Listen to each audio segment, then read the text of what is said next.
You're entering a realm of imagination, where dreams are told between the lines of the universe. This is a Midnight Tale podcast. I am your host, Celeste, your guide through this dream world. Hello, everybody, and welcome back to a Midnight Tale podcast. I'm glad that you're all back this week. I'm really sad that October is already over. Honestly, it went by way too fast. And I'm trying to keep up my Halloween decorations just a little bit longer. So for this week, we're going to try to keep up the spooky vibes just a little bit. Keep Halloween alive a little bit. This week, Celeste travels to a small city where it's big enough where people don't know your name, but they'll recognize your face if you've been around long enough.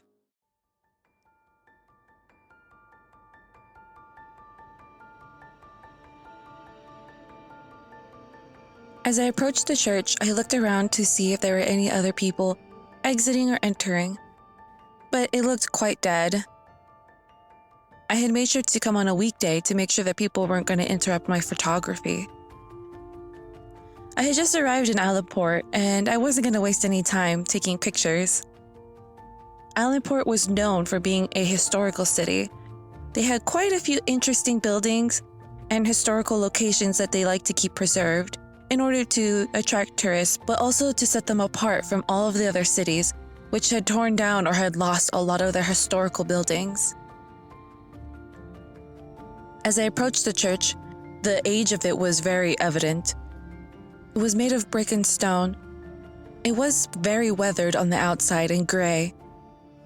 It wasn't that impressive, although it was 3 or 4 stories tall, and it had a bell tower. It wasn't as intricate as a cathedral. It was quite plain, except for a large, round, stained glass window at the front of the building. It was spectacular, full of rich, bright colors that looked like jewels that sparkled in the sunlight. It almost looked like a kaleidoscope. I reached the front of the church and reached out to open the large wooden oak doors. They were huge, at least 8 feet tall, and very wide. I could tell these were original doors, or at least a few decades old. I could see that they had shrunken a little, and they didn't quite match up perfectly on the sides along the door frame.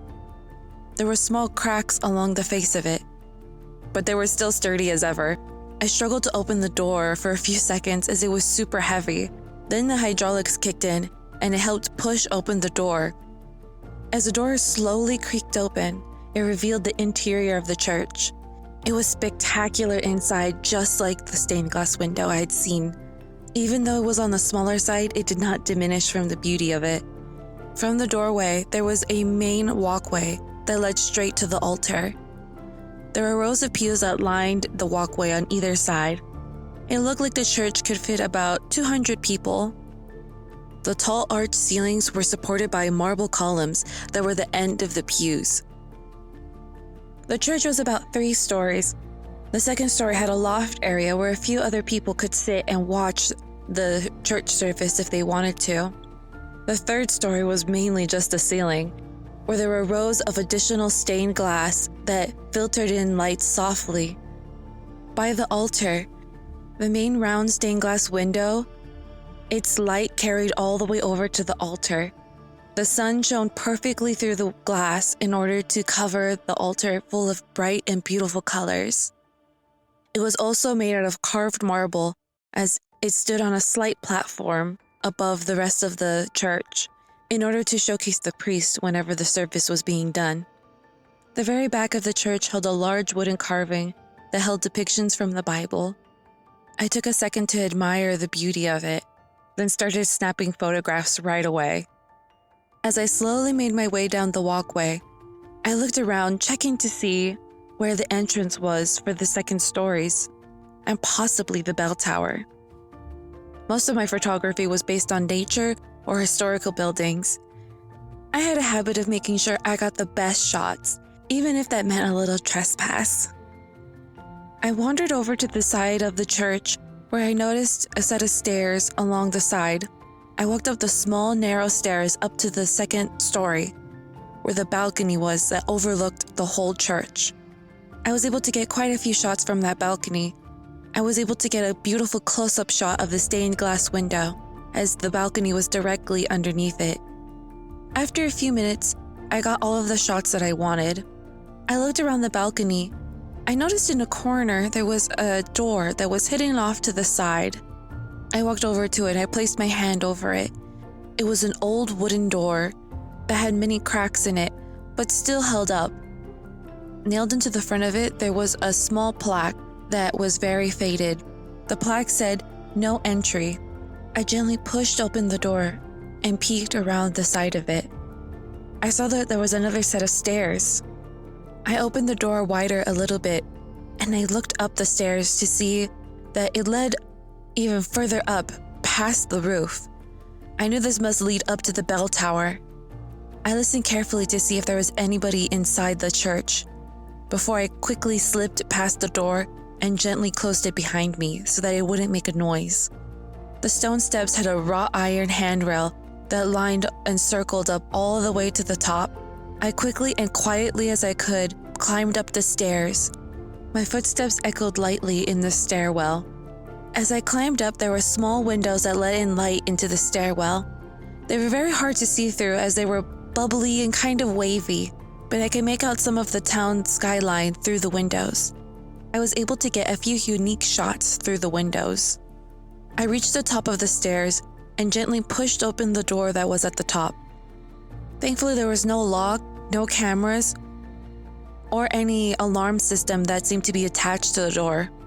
As I pushed open the door, a rush of cool air entered into the stairwell. I glanced past the door and noticed a giant bell was hanging in a small, concrete stone room. I opened the door and gently shut it again to keep the wind from whistling down the stairwell. The bell hung over my head just a little bit, and I could see inside of it. The quote-unquote room that I was in, it was really just an open-air covering. There were large openings that showcased the bell in order for it to move and ring throughout the whole town. The walls below the bell were meant to protect and cover the maintenance people that went up to service the bell. Thankfully, the walls were lower than shoulder height. I put my camera on top of the wall. I was able to get shots overlooking the town. I quickly looked through my camera roll, satisfied with the pictures I had taken. I quickly exited back down to the second floor balcony because I didn't want to push my luck. I sat down in one of the pews just to go over my pictures and see if I wanted to take any more. As I was looking at the pictures I had taken up in the bell tower, I noticed a large billboard that talked about safety tips for those who were traveling to Triple Creek Forest. I hadn't seen the billboard on my way into town, but I heard the rumors about what was happening in the forest. Triple Creek Forest surrounded Allenport. It was a huge nature preserve that many people visited. I read on the billboard that there was a large mountain lion population, that people had to be aware and be careful. I hadn't really looked into the disappearances. I had briefly heard about the disappearances in the forest, but I really hadn't thought about it much. I hadn't realized that they had been such a problem in this town. Probably a few residents had been attacked, so they wanted to make sure that not only the tourists who helped to fund the town and keep it alive, but also the people who lived there were safe. I made sure to keep this in mind. I was planning on visiting the forest to take a few shots down by the creek. Triple Creek Forest was pretty average for the most part, except for the fact that it had 3 creeks that ran through the majority of the forest. Allenport was unique as it was by where the 3 creeks conjoined into a huge roaring river.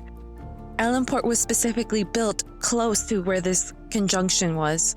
In order to get fresh water, that meant the conjunction was only a short hike from Allenport from the city limits. Suddenly, I heard voices entering into the church. It startled me a little bit as I had been sucked into the thoughts about the disappearances. I quickly stood up and went down the stairs again to the first floor. Although no one had seen me enter the bell tower, I didn't want to stick around to be questioned or for people to remember that I was even there. I quietly and quickly slipped out past the front doors of the church. As I walked towards my car, my stomach rumbled in protest. I hadn't eaten anything once I entered the city. It had been a few hours since my last pit stop at a restaurant. I had just immediately gone to the church, as it was one of the main buildings I wanted to photograph in the city. As I walked closer to my car, my stomach grumbled more and more. I remember that I had passed a diner on my way over to the church, which had quite a few people in it. I decided to drive over there. It seemed popular, so I hoped that meant the food was good. I drove down to the diner, and it was exactly something like you could see from the 50s. It had red leather seats with a black and white checkered floor. It had bar seats along the kitchen where you could be served milkshakes and also food. I sat down by a window in a booth in order to have some more privacy. I wanted to make sure that I didn't want too many prying eyes looking at my camera because it would immediately know that I was probably a tourist, and the fact that it was a very expensive model. As I waited for the waitress to take my order, I looked through the photos again, deleting the ones I didn't like. I was also thinking about the other shots that I could take. The church and the diner were in the downtown area of Allenport. The downtown area held most of the historical buildings. Just driving to the diner, I had seen quite a few buildings that I was excitedly thinking about taking some pictures of. As I looked at the pictures on my camera, I listened in on the conversations that were going on around me in the restaurant. It was pretty busy considering the time of day, and I assumed that most of these people were retired residents. As I listened to the conversations going around in the restaurant, I realized they were talking about a recent missing local woman. I listened even closer to the conversation. 4 elderly women were talking about the woman in the booth right in front of me. I heard one of them say, "Sandra's the second woman gone in half a year. Maria was just taken not even that long ago." Another one of them spoke up, "And don't forget poor Jay, just about 2 years ago." They were all quiet for a second before another one piped up, "I've been keeping track of the disappearances all around Triple Creek Forest. It's just been escalating all of this time. It used to be one here or there, but now it seems like it's every month that another one is missing." One of the elderly women spoke up. She said, "I have forbidden my children, and especially my grandchildren, from stepping foot into that forest. I live close to the edge of the forest, and I have seen quite a few footprints tracked around in my yard. I've also seen at least 2 instances of a mountain lion within the past 3 months." A shocked murmur went through the whole group. One of the elderly men said, "Already 2? The elderly woman said, "Yes. Those shy creatures are becoming extremely bold. Before, I would see maybe 1 every couple of years, but to see already so many, I don't understand what's happening." One of the other elderly women said, "All I've heard is that only pieces of them are found.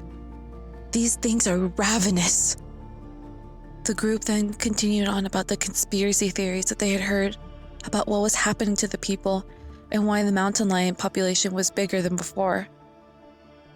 We talked about all sorts of things, and also maybe that the mountain lions were being pushed out to hunt humans because of the logging that was going on close to the forest. Or perhaps that there was some illegal hunting that was spurring the creatures on. Either way, it seemed that once you were gone forever. As I ate and finished up my meal in the diner, I was a little worried about the disappearances, and it gave me pause. I thought about ditching the whole excursion to Triple Creek Forest and just photographing the downtown area. However, I wanted to get my own shots of the river conjunction. From the few photos I had seen from other photographers, it was a beautiful sight. It was a wide expanse of water where the 3 creeks flowed down into the river almost like a trident. I wanted to put my own name on a photo like that. I decided to make it an afternoon trip, when I knew that there would be quite a few other people along the trail, so I wouldn't have to be alone. If I didn't see anybody walking along, I was gonna wait until somebody showed up. When I finished eating, I left the restaurant and went back to my hotel. It was one of the last historic hotels in the downtown area. As I pulled up to the hotel, it was backlit by the sun with bright orangey yellows and reds. The hotel was a brick red building that was 4 stories tall, It had some vines crawling up the sides with large trees shading it on some sides. It was well maintained. Its windows reflected brightly the sun. The wood and brick details that covered the walls of the hotel were clean and prominent. They were not faded away. Even though they were a bit worn, there was love that was put into this hotel. I entered into the hotel. The inside had maintained its original glory. The hallway that led up to the main desk sparkled with the stone floor that was shiny and waxed. In the adjoining rooms, there was thick, lush carpet that covered the floors. The wood on the walls and the furniture were a deep, glossy brown. Thankfully, the furniture was slightly modernized. The sitting areas had comfortable couches and chairs. I could see around the corner that there was a breakfast area that had modern-looking tables and chairs. I went up to the front desk and rang the bell. A lovely older woman emerged from the back area. She introduced herself as Miss Pritchett. She was the owner of the hotel, and she had been the caretaker of it for many years. As she checked me in and gave me my key, she gave me a little history about the hotel. She said the hotel was built over 100 years ago when Allenport was first being founded. It was a small town back then, and it was being built as the country expanded into different parts of the state. She said proudly this hotel had been passed down in her family. She said that her children and her grandchildren helped take care of the place, and that they had been here multiple times over the years, and that they had lived there for quite a number of years until they moved out. Miss Pritchett said that she liked to keep the decor as original as possible, but with some modern comforts. She asked what I was doing in Allenport. I told her that I was just a photographer looking to get some nice shots of the city and the historical buildings, and also at the Triple Creek Forest Conjunction. Miss Pritchett froze, and she turned to look at me and said very seriously, "Please, do not go." I was a little taken aback by her sudden seriousness, as she had just been very easygoing up until that point. I asked, "Is this because of the disappearances?" Miss Pritchett nodded her head and said, "We don't know what's going on, but from what I've heard, it seems like the animals are crazed in that forest. Definitely do not go down there. From what I've heard, a majority of the people who are taken are women. I highly advise against you going there. Most of us don't even go down to the forest anymore. Most people who go into there are tourists who are looking for thrill or ghosts, something to get a rise out of themselves."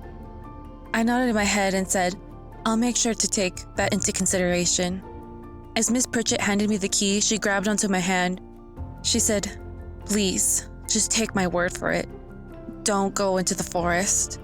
If you must go down into there, make sure you're in a group. And whatever you do not separate from them. If you have to go take a piss, take it right there with your friend right next to you. Do not leave each other." I looked at her with wide eyes. I nodded my head in agreement. She let go of my hand and said, "Have a good night. If you need anything, please come down and talk to me." I said, "Thank you, Miss Pritchett." She shook her head and waved her hand in the air. She said, "Please, just call me Emily, or Miss Emily." I thanked her again and said, "Have a good night, Miss Emily." I made my way up the curving wooden staircase that was lined with an intricately patterned carpet. I settled into my room and put away some of my clothing, and I got ready for a little night photography in order to bump up my skills and also to see what the downtown looked like at night. Before I made my way back downstairs, I took a tour around the whole hotel, taking pictures of some interesting aspects of the architecture. I also went into a few break rooms that held quite a few interesting relics from the past, such as old microwaves and refrigerators that the staff used and that were completely outdated. Luckily, on the 4th floor, I found an open window that led to one of the fire escapes. I opened the window as much as I could and shimmied my way out onto the metal staircase. It was a fire escape that lined one side of the building. From that spot, I could see most of the downtown and out over the neighborhoods. The lights glittered and glowed like little stars scattered across the dark city. I was able to get some really nice shots of the last bits of sunset, along with some nice shots of the city at night. As I crawled back out the window, I heard some footsteps coming around the corner. I quickly closed the window as much as I could, and then started walking away from it calmly as possible.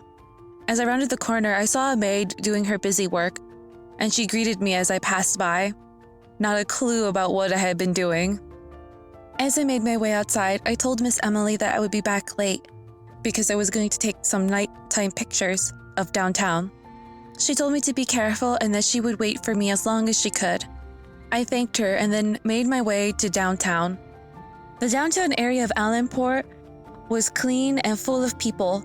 There were families and couples who wandered in and out of the thrift stores.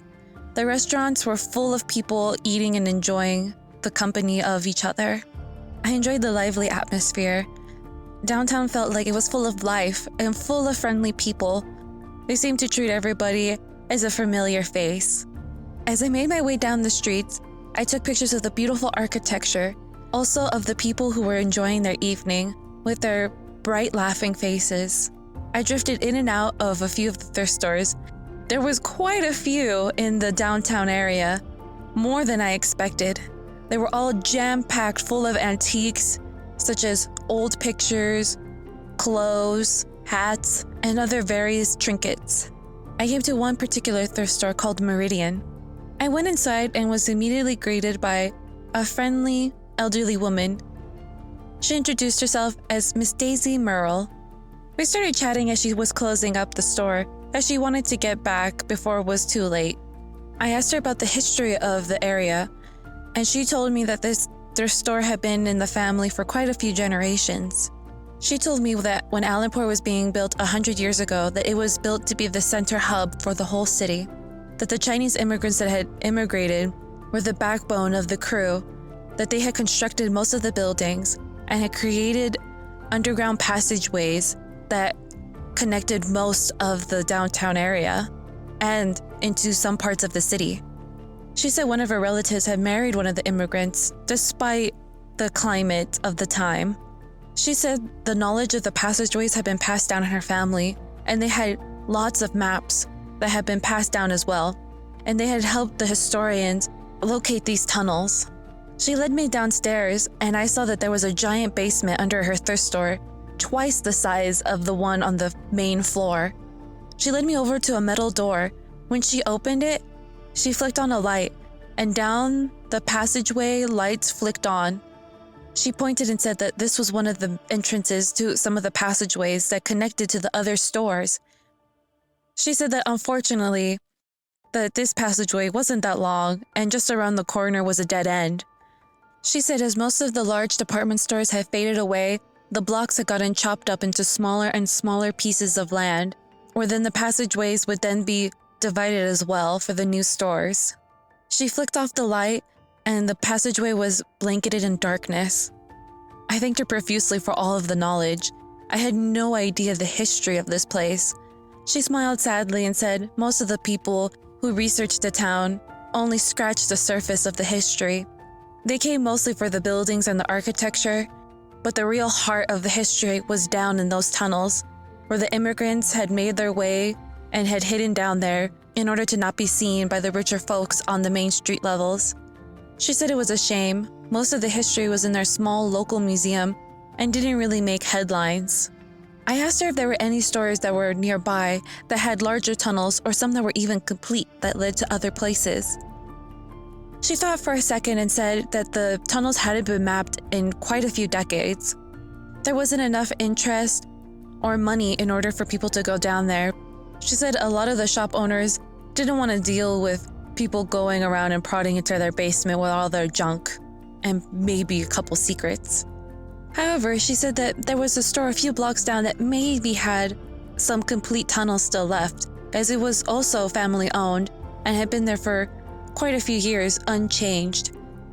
She said to ask at the Davis furniture store to see if I could manage to make my way down there and to see if they still had any complete or open tunnels for me to photograph. I made sure to take a note of it to check it out after my hike tomorrow. Even though Miss Emily had warned me, I still had my mind set on going into the forest. I said goodbye to Miss Merle and had been walking around for a couple hours, so I decided to go back to the hotel. I said goodnight to Miss Emily again as I made my way up to my room. I got ready for the night and put away my stuff and put on my pajamas. As I looked out the window just to see a final glance of the city, I noticed that there were several black SUVs pulling into the parking lot. I watched as several men and a few women got out of their cars and headed inside to the hotel. I quietly crept out of my room and went over to the main staircase that went all the way down to the first floor. I listened carefully as the voices drifted up. I could barely hear, but I caught snippets of the conversation. From what I could piece together, the people were there from either the FBI or the police department. They were interested in investigating the Triple Creek Forest, and they were planning on staying a couple of nights in the hotel while they investigated. Miss Emily sounded quite concerned, and I could hear the strain in her voice as she talked to them about the several people who had gone missing recently in their city. I listened as carefully as I could, but it was really hard for me to hear what they were saying. I crept down the staircase to get closer. As I crept closer, I could see one of the men. He seemed to be in charge and had introduced himself as Frank Pierce. He was the main one holding the conversation with Miss Emily. The other people with him were going in and out of the hotel, bringing in supplies and luggage. They all wore dark, semi-formal clothes, such as slacks and knitted sweaters. They looked clean-cut, but normal. I was kind of expecting them to be in suits, but I guess they didn't want to attract too much attention to themselves. Suddenly, Frank looked up at me, and I froze, my eyes going wide. I didn't expect him to feel my presence. I made my way downstairs, and he started asking me a few questions about who I was and why I was there. He had a smooth and calm voice, but he had an intensity to him that made it feel like an interrogation. I told him everything about how I was there to just take photographs, I was going to go to the Triple Creek Forest, and that I heard about the disappearances. I asked him if that's why he was there. He was silent for a moment. He nodded his head yes, and he said to be careful in the forest, that they had a couple suspicions about what was going on. But in general, they wanted to make sure that the mountain lions, which seemed to be the prime suspects, didn't get out of hand, and to see what they could do to control the situation. And also, to not have the story get out of hand. I asked, since it was mountain lions that seemed to be the ones that were the killers, why was the FBI involved? His face was mostly still except for a brief flash of a smirk. He said that they were working with the local rangers who had a very deep understanding of the terrain. As the disappearances had crossed several state lines, the FBI had to be involved as this was now a federal issue. I didn't want to push the issue too far as I was a little scared of Frank Pierce with his almost black eyes. I thought that it was a little weird the FBI was here, as I thought they mostly dealt with humans, not animals. And wasn't there any federal or government agencies that were particularly devoted to, I don't know, the wildlife? But I kept that to myself and just nodded my head and said, oh, that makes sense. Once I satisfied all of his questions, I was able to go back to my room. We said goodnight, and I was a little shaken by the encounter, but I wasn't going to let that stop me from going tomorrow to Triple Creek. I had been in cities that were far more dangerous and areas that had been way more sketchy than this. I just had to make sure that I was aware of my surroundings. I woke up a little late the next morning in order to get some rest and to make sure I had enough energy for the hike. I double and triple checked my gear to make sure I was ready for anything along the trip. I went downstairs and had a quick bite to eat in the little breakfast area in the hotel. I saw Miss Emily again, and she saw all of my stuff by my feet. She had a sad look on her face and just shook her head, and she said, just be careful. I promised her that I would, and that hopefully I would be back by late afternoon, but definitely before it got dark out. She said, I know you'll be back. I quickly finished up my breakfast and then headed out towards the Triple Creek Forest. As I made my way down the road, the houses became further and further apart, with more trees filling in between the gaps. Then the city merged into the forest. It was thick with pine trees and bushes. I opened up the windows and I could smell the fresh, clean air. It was only a 20 to 30-minute drive down to the main parking area for the hiking trail, but it seemed like it was so much further away than it actually was from the city. As I pulled into the parking area, I noticed that there wasn't that many cars. I got a little concerned as I didn't see anybody. I wanted to go in with a group of people, but I was worried that I was gonna have to wait a long time before anybody else showed up. I got out of my car and prepared my stuff for the hike, making sure that it was strapped down and wasn't going to fall off.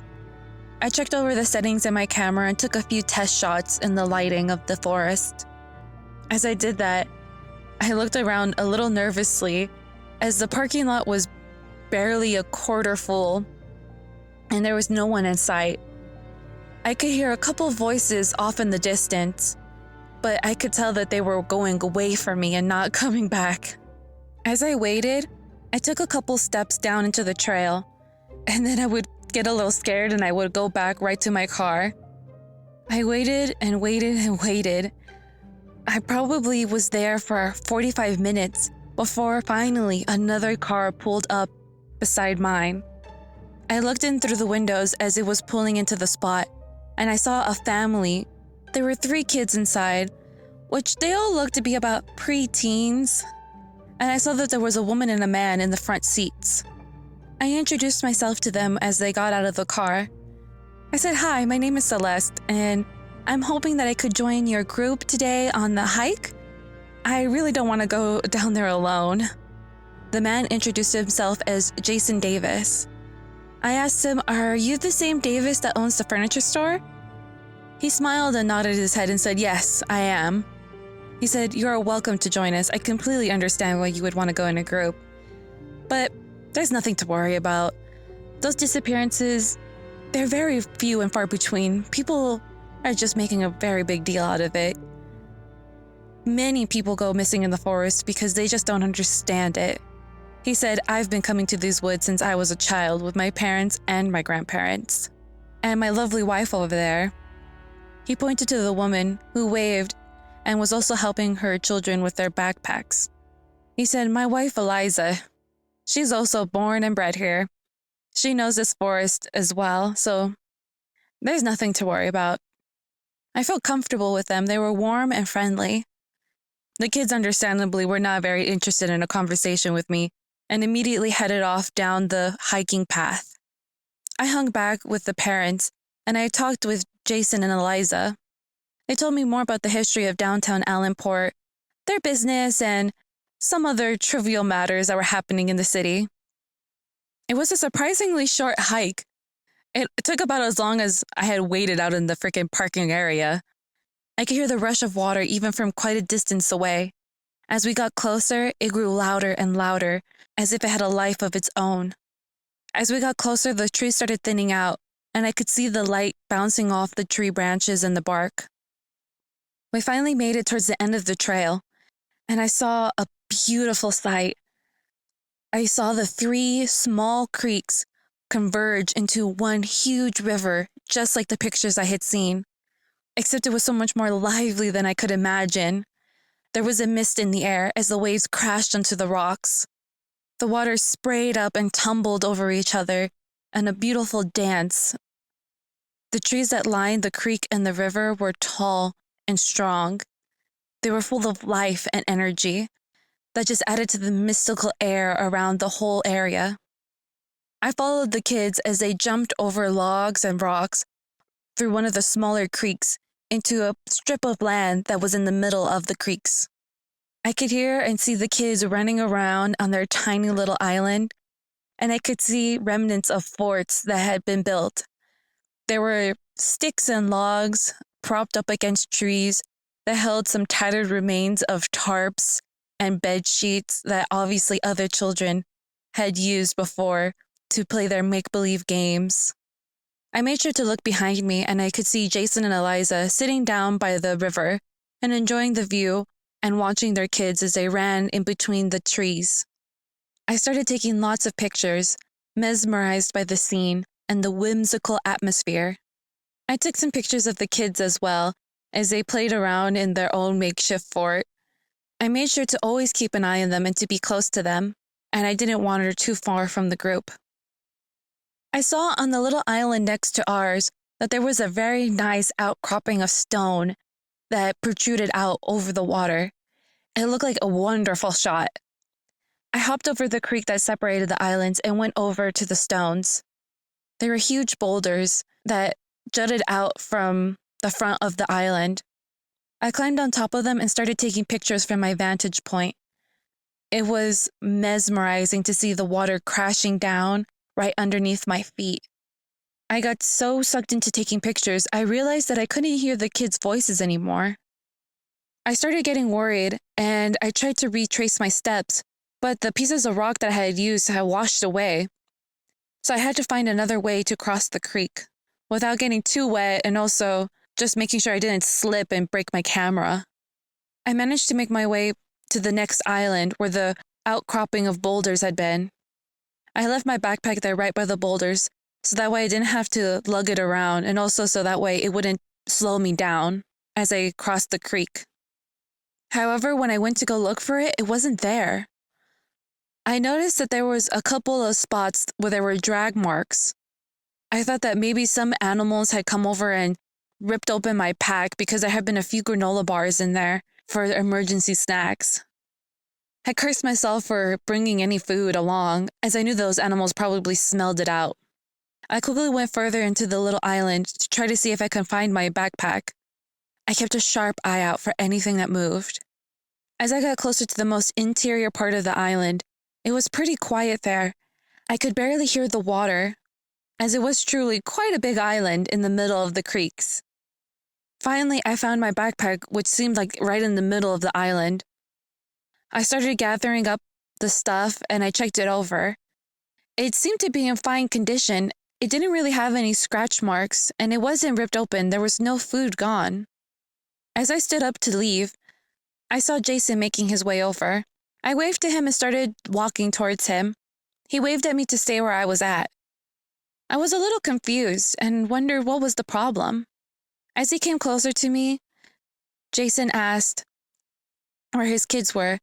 I said, "They're on the other island. That's the last time I saw them." He said that he was worried. He couldn't find them.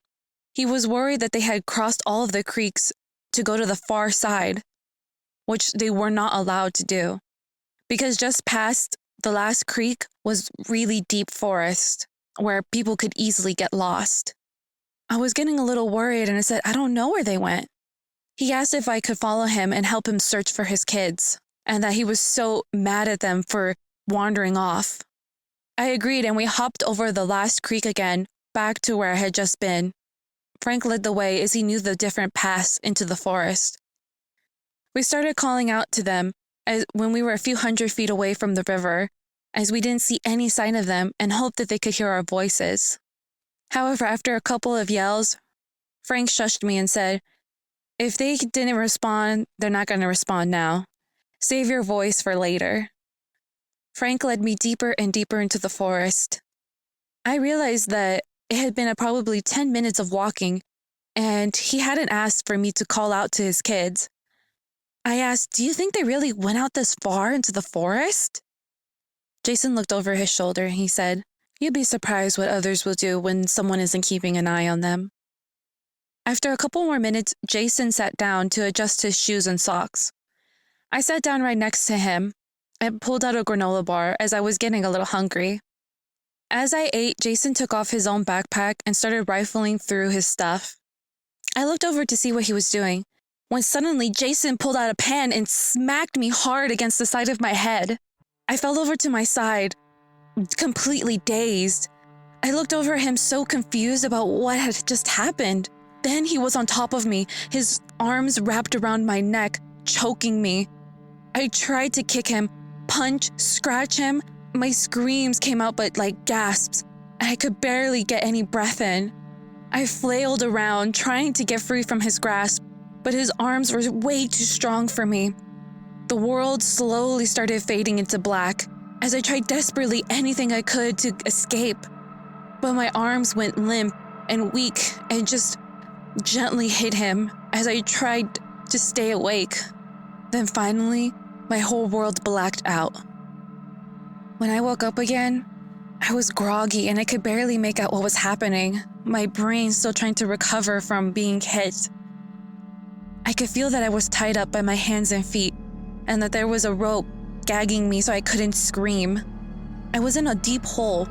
It was dusty and dirty, and I could feel the leaves crunching under me as I slowly flipped myself onto my back.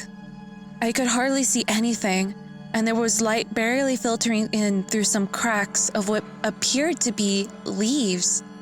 It wasn't a door, but it appeared to be some sort of netting that held up leaves that completely covered where I was in. The light was weak, and I could tell that it was night out already, and that the moon was barely making its way through the darkness. I tried to sit up, but my head spun like crazy, and I immediately fell back to my side again.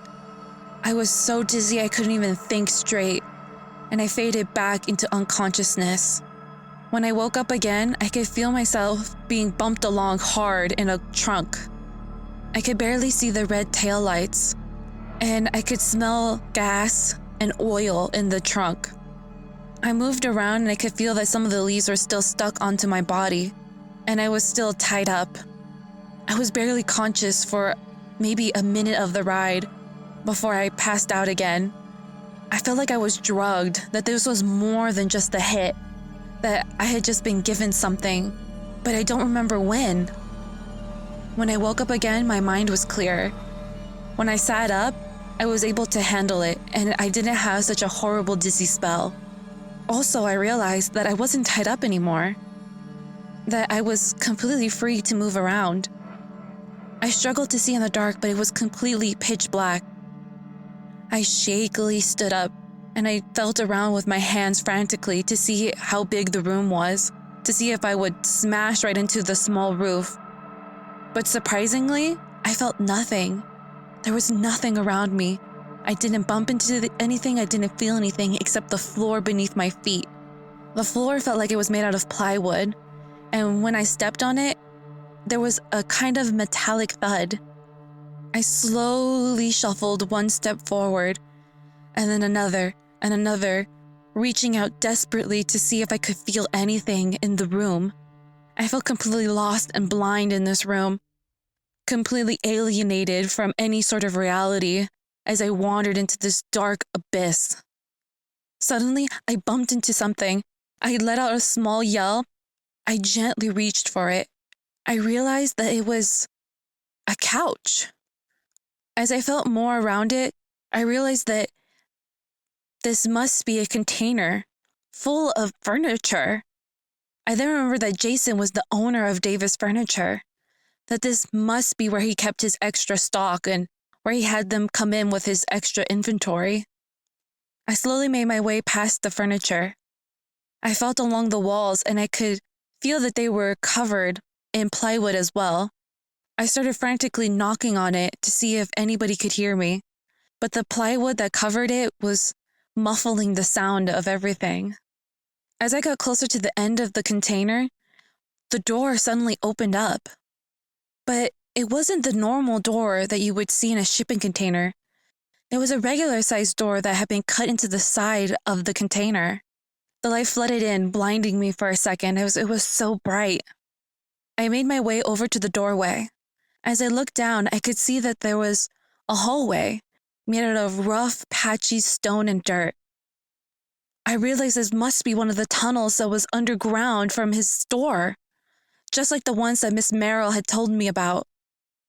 I made my way down the stairs, even further underground. I didn't know where I was going or how deep this pathway would go. The tunnels were lined with strings of lights that illuminated it brightly, and I could see everything perfectly clear. As I made my way down, all I could hear was my own raspy breathing and my feet shuffling along. I reached another set of stairs, and I could see that it opened up to a larger room at the end of it. As I walked down and got closer to the larger doorway, I could see that there was a huge room that descended even further. This particular tunnel looked even older. The walls were smoother, and I could tell that more care had been put into this area. When I reached the doorway, I looked out over the entire room. I realized it was a house that was built right into the ground. It was large and 2 stories, and it was completely open. The doorway that I was at a landing that held a small building that looked like there was a kitchen inside of it, and a couple of chairs and tables were out in front of it. The stairs went further down, and I could see that on the second landing that there was a living room down there. There was furniture, a TV, lamps, and bookcases. What was really strange is that along the way, right next to the stairs, there was what seemed like a fountain that flowed downwards. However, this fountain didn't seem like it was filled with water. It was filled with something else. It was really dark, and the whole place smelled really bad, along with bleach and other sort of cleaning stuff. As I made my way further down the stairs, I realized at the very end, there was a large pool. But it wasn't a regular pool, it was more of like a small pond. As I got closer to it, I saw that there were things floating around in it in the dark water. There were bubblers in it as well, moving the pieces around. I got even closer, and I realized that the smell was getting worse and worse, along with the smell of bleach, and I could see that things were floating around in the water as well, chunks of stuff. As I got closer, I realized what it was. It was body parts floating in blood, their skin stained red with how long they had been floating around in there. I saw arms, fingers, legs, feet, even parts of the torso floating in there in this pond like some sort of demented ornaments. And the blood, it was almost black with how rotten it was, and the chunks were probably pieces of flesh or clotting blood. It was too much for me to handle, and I threw up next to the side of it, quickly moving away from it. I went and stumbled over to one of the couches. I sat down on it to get my composure and to stop my head from spinning. As I looked around at the furniture, I realized that there was a strange carpet on the floor. It looked like a leather tan hide from a cow, but it was definitely a strange color, and the way that it looked, it was more fragile than a tan hide should look like. I looked over to my side at the lamp next to me.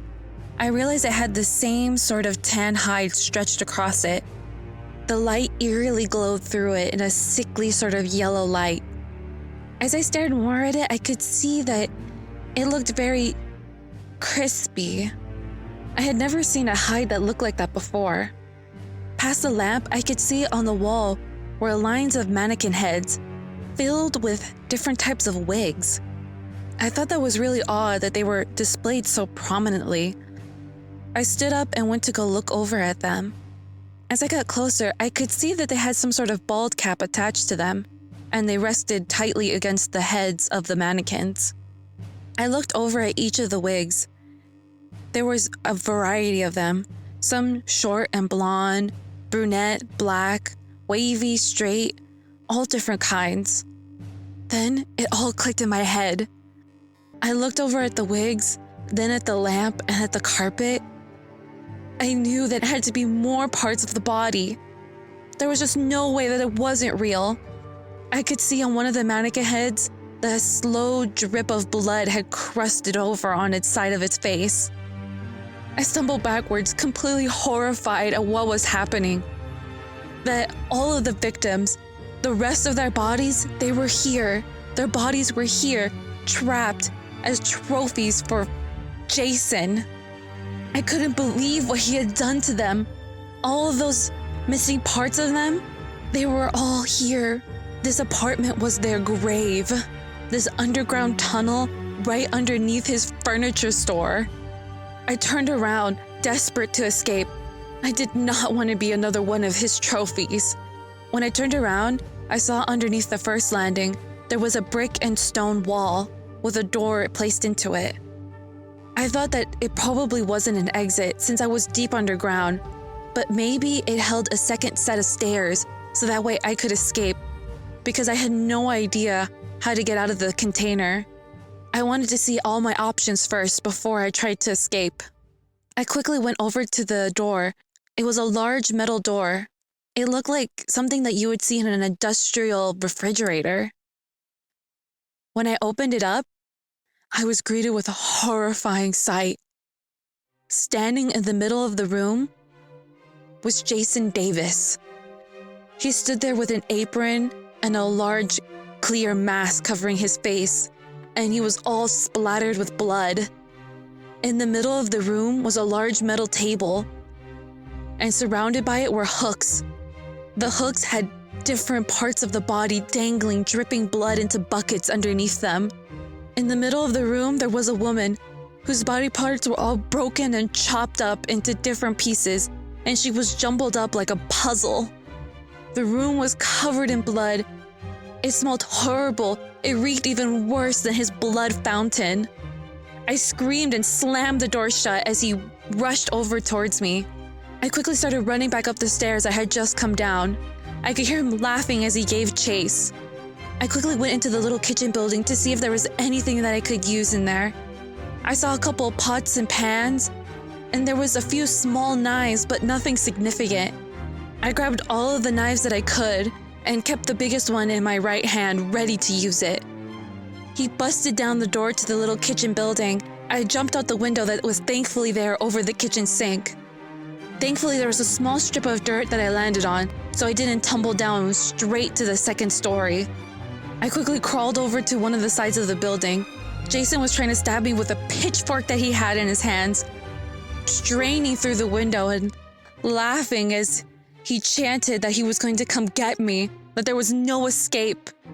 I ran all the way back up the stairs into the container. I hid behind one of the couches and waited. I could hear him shuffling up the stairs slowly, taking his time as he knew that I had no way out. As he climbed up the stairs, I tried to make my way to the other side of the container, as far away from him as I could, into the darkest part of it. When I reached the other side, I realized that it was the actual doors. I tried to open them, but they were locked shut. Tears rolled down my face as I grew so frustrated that I couldn't find my way out. I quickly slipped behind a couch again, waiting for him. As he entered into the container, I realized he had a large flashlight with him, looking around and peering in between the furniture. I desperately thought of anything, something that could help me. I had one idea that maybe could help me. As he came closer to my side, where I was hiding behind the couch, I slid across to go to a skinny table, which my arm could reach right under it to the other side. As he walked closer, I prepared my arm and my hand with one of the smaller, sharpest knives that I had. I counted his steps as he came closer and closer, waving his light around looking for me. He was chuckling to himself, as he knew that I had almost no chance. I counted his steps. 1, 2, 1, 2.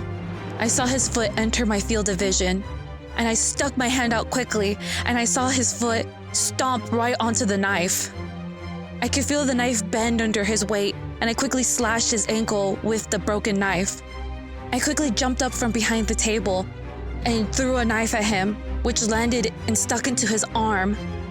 He let out an enraged scream as he tried to get the knife out of his arm. I quickly threw a chair at him that was from right behind me, and it hit him in the face. He dropped his flashlight. I quickly picked it up, and I started smashing his face with the blunt end of it. He quickly reached up and grabbed both of my arms hard with his hands, and I felt paralyzed with fear. I still saw that this knife was stuck in his arm, and I knew how to do something, anything. I had to escape. I didn't want to die here. There was nothing that I wanted more than just to escape. I quickly shoved myself towards him and landed my shoulder right into the knife, which drove it even further into his arm. His whole body winced in pain, and his hands loosened up a little, which I then was able to kick him right in the stomach and push myself away from him. I made sure to hold on to my other knives that I had and quickly ran back to the doorway. I realized as I was running back, directly opposite of it was another door, but I could see that there was a huge padlock on it.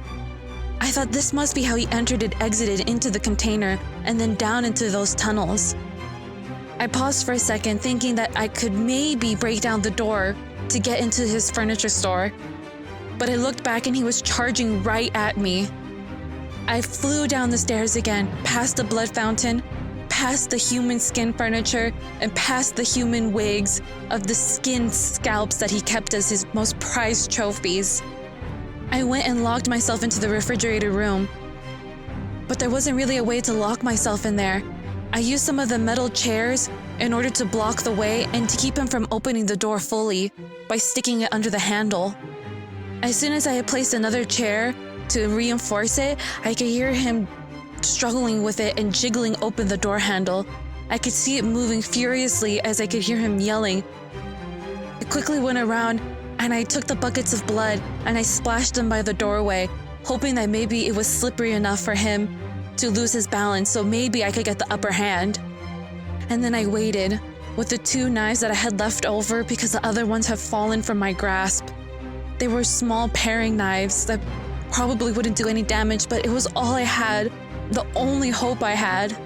I tried not to focus on the arms and legs that swayed around me, or the woman who laid on the table, her blank eyes staring up at the ceiling. I could hear him banging on the door furiously, trying his best to open the lock.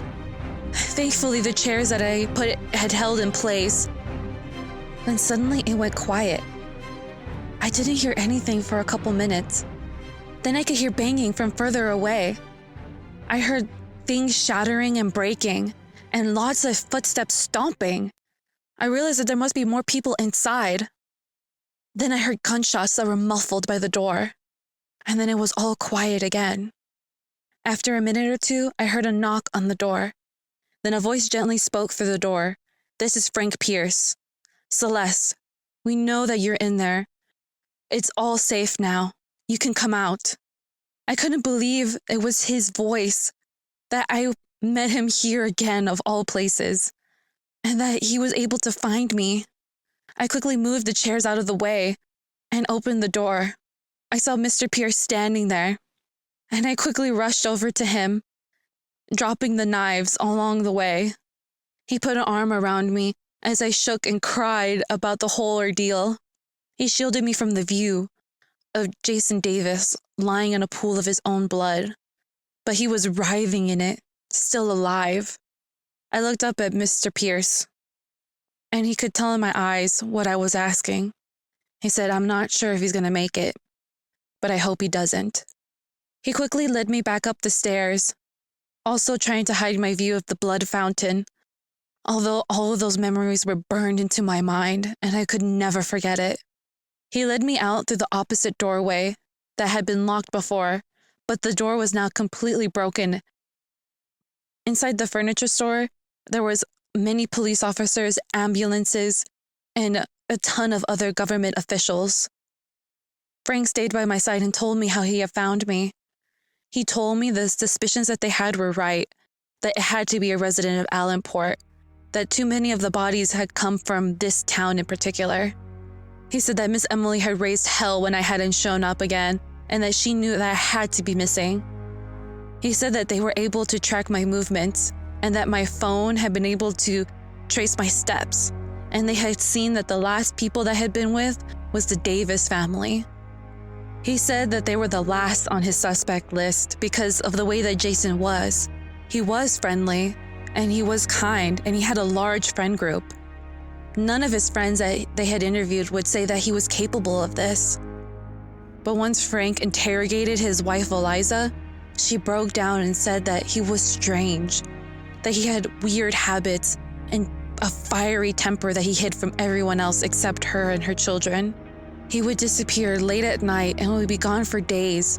He said it was for business trips, but she didn't know and she never asked because she didn't want to get his wrath. Frank said that the key piece was when they had talked to Miss Merle because they had already looked through all of the store, but that there was a hidden doorway that she informed them about because she knew that there had to be an underground passageway because she had seen it before decades ago and there was no way that it had been all filled up.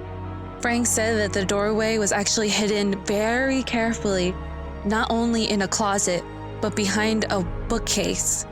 That container that I had been in was his inventory container, which nobody questioned. He needed the extra space in order to keep some supplies. I couldn't believe the elaborate plans that he had gone through, and that obviously he'd been doing it for years. Frank started to go into a little detail about what was down there, but as soon as he saw my face, he stopped. He told the EMTs to take me to the hospital and that he would come see me again as soon as he wrapped up here. As I was loaded into the ambulance, I was so grateful for the nightmare to be over. I couldn't believe that I had crossed paths with such a psycho. He was everybody's worst nightmare wrapped up, and that he had hidden it for so long. As the ambulance pulled away from the store, I relaxed a little into the bed. Thankfully, I had survived.